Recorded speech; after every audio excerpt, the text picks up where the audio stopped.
বন্ধুরা, তোমরা সবাই কেমন আছো? তো আশা করছি যে যেখান থেকে আমার ভিডিওটা দেখছো সবাই অনেক অনেক ভালো আছো।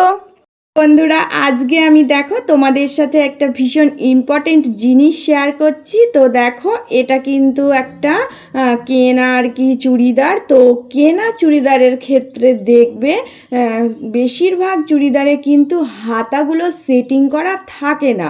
এবার এই হাতাগুলো কিন্তু ঠিকঠাক করে আমাদেরকে সেটিং করতে হবে। তো আজকে আমি পরিষ্কারভাবে তোমাদেরকে এই হাতা সেটিংটা সম্পূর্ণ দেখিয়ে দেব। তো দেখো, এখানে কিন্তু আমি দুটো হাতা ছিল বার করে নিয়েছি। তো এই হাতা দুটো তোমাদেরকে একটু খুলে দেখাচ্ছি। তো দেখো, ফার্স্টেই কিন্তু এই সামনেটা জয়েন আছে। তো এটা আমি কেটে দুটো আলাদা করে নেব। তো দুটো হাতায় এবার আমি সেটিং করে নেব। তো সেটিং করে নিয়ে তোমাদেরকে দেখাচ্ছি কিভাবে কাটিং করবে। তো দেখো, আমি কিন্তু সমান করে হাতা দুটো সেটিং করে নিয়েছি। নেওয়ার পর এবার আমি ওপর থেকে মেপে দেখাচ্ছি 16 ইঞ্চি হচ্ছে। তো এবার এই দিক থেকে যদি আমি মাপটা করি, দেখো এদিকটা ঠিক করে কাটা নেই। তো এদিকে আমি সমান রেখে একটা পয়েন্ট আগে করে নিচ্ছি। তো এবার দেখো, এবার আমি এই যে এই নিচ থেকে ওপর অবধি এই দিকটাও কিন্তু আমি একটা পয়েন্ট করে নিলাম। তো এখান থেকে আমি সোজা লম্বাতে পয়েন্ট করছি 16 ইঞ্চিতে, তাহলে দুই দিকই সমান থাকবে। তো এইভাবে করে আমি দুই দিক কিন্তু সমান রেখে মাপটা করব। তো দেখো, এবার এবার এই যে এই উপরের এই কর্নার থেকে আমাকে ঠিক করে কাটিং করতে হলে সোজা কিন্তু 3.5 পয়েন্ট করতে হবে। তো দেখো, এখানে আমি একটা দাগ দিয়ে দিলাম। তো এই দাগটা দেওয়ার পরে এবার দেখো কিভাবে আমি কাটিংটা করছি। এবার সামনের দিক থেকে দেখো রাউন্ড শেপ আঁকতে আঁকতে আমি বাঁকা করে এই যে এই নিচের কর্নার অবধি মিলিয়ে দেব। তো দেখো, এখান থেকে কত সুন্দরভাবে আমি হাতা শেপটা দিয়ে নিচ্ছি। সেম এইভাবেই কিন্তু হাতার শেপ দিয়ে আগে হাতার কাটিং করে নিতে হবে, কারণ এই কাটিংগুলো কিন্তু ঠিকঠাক করে করা থাকে না। তো এবার আমি কিন্তু সমান করে কাটিং করে নিচ্ছি। তো কাটিংটা করে তোমাদেরকে আরও একটা কাজ আছে, যে কাজটা দেখিয়ে দেব। তো এই কাজটা না করলে কিন্তু হাতা ঠিকঠাকভাবে সেটিং হয় না। তো এই কাজটা আজকে তোমাদের সাথে পরিষ্কার আমি দেখিয়ে দিচ্ছি। এবার দেখো কি করবে। এবার কিন্তু সুন্দরভাবে দেখো, এখান থেকে দুটো হাতায় আমি সমান করে রাখবো। তো এখানে একটা জিনিস বলে দিই, তোমরা যদি দুটো হাতা সোজা করে নাও, সোজা দিকের সাথে সোজা দিক মেলাবে, মিলিয়ে দেখো এইভাবে করেই রাখবে। আর যদি মনে করো যে উল্টো দিক করব, তো উল্টো দিকের সাথে উল্টো দিক মেলাবে। মানে যে দিকটাই তুমি ড্রয়িং আঁকবে সেম কিন্তু দুটো দিক একই দিকে রাখবে। মানে সোজা দিকের সাথে সোজা দিক মেলাবে, আর যদি উল্টো দিক করে রাখো তো উল্টো দিকের সাথে উল্টো দিক। এটা কিন্তু ভীষণ ইম্পর্টেন্ট।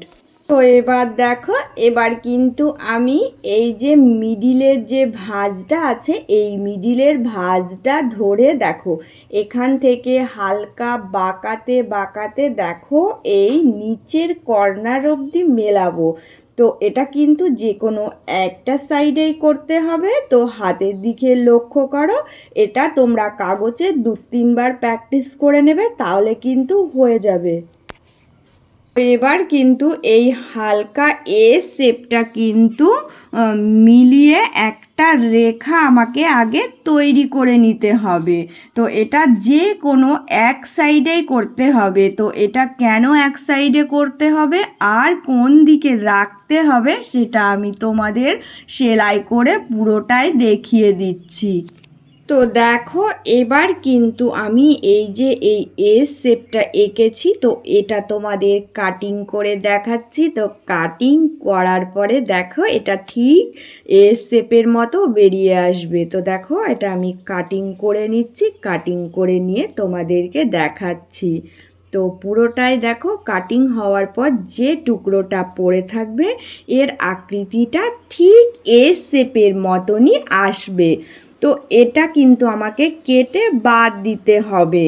তো এই কাটিংটা আমি যে কোনো একটা সাইড করে নেব। এবার চলো তোমাদেরকে আমি সেলাই করে সেটিংটা দেখিয়ে দিচ্ছি। তো এবার দেখো, এবার কিন্তু আমি একটা হাতা নিয়ে তোমাদেরকে দেখিয়ে দিচ্ছি। একদিক নিচুভাবে কাটিং আছে আর একদিক রাউন্ড। তো এই নিচু কাটিংটা কোন সাইডে জুড়বে?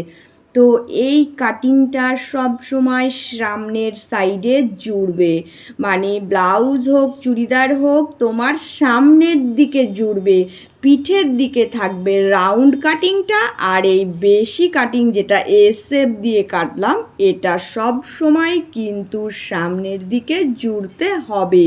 দেখো এই যে এই হাতাটা আমি নিয়েছি, এবার চুড়িদারটার ওপরে তোমাদেরকে সেট আপ করে দেখাচ্ছি। তো তোমাদের সুবিধার জন্য তোমরা একটু হাতাটার মিডিলটাতে মানে কাঁচি দিয়ে কেটে দিতে পারো, আর না হলে তোমরা সমান করে ধরে এটা চিহ্ন বার করে নেবে।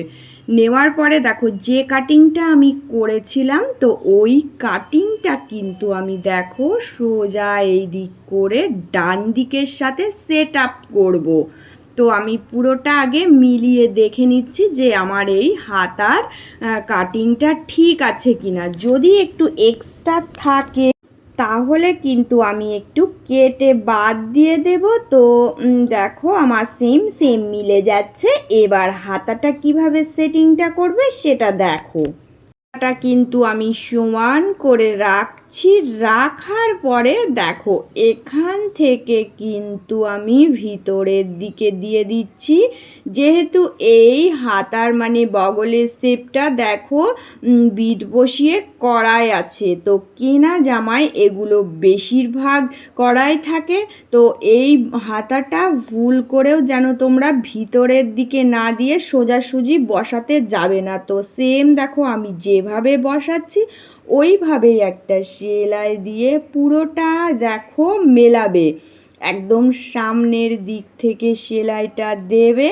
তো দিতে দিতে দেখো ধারের কোল দিয়ে সেলাই দিতে দিতে ঠিক নিচের দিকে চলে যাবে, একদম মিলে যাবে। তো এখানে কাঁধের সাথে কাঁধটা ঠিক মিলিয়ে দেবে, দেওয়ার পরে নিচের কর্নার ধরে সোজা মিলে যাবে। তো এইভাবে করেই কিন্তু সুন্দরভাবে দেখো হাতা সেটিং তোমরা করে নিতে পারবে। হাতা সেটিংয়ের ক্ষেত্রে কিন্তু এটা ভীষণ একটা ইম্পর্টেন্ট জিনিস ছিল, যেটা আমি তোমাদের সাথে আজ পরিষ্কারভাবে শেয়ার করলাম। তো তোমরা হাতা কাটিং এইভাবে করে তোমরা সেটিং করে দেখবে, সুন্দরভাবে ড্রেস কিন্তু ফিটিংস হবে। তো আমার আজকের ভিডিও তোমাদের কেমন লেগেছে তো তোমরা সবাই কমেন্ট করে জানাবে। তো এই রকম কিন্তু অনেক টিপস তোমাদের সাথে আমি রোজই শেয়ার করে থাকি। আবারও চলে আসব অন্য কোনো একটা ভিডিওর সাথে। আর যারা পুরনো বন্ধু প্রত্যেক দিন আমার ভিডিওর সাথে জুড়ে আছো তাদের জন্য রইল অনেক ভালোবাসা। আর যারা নতুন বন্ধু প্লিজ তোমরা চ্যানেলটা সাবস্ক্রাইব করে নিয়ে পাশে থেকো। তো সবাই অনেক ভালো থেকো, সুস্থ থেকো।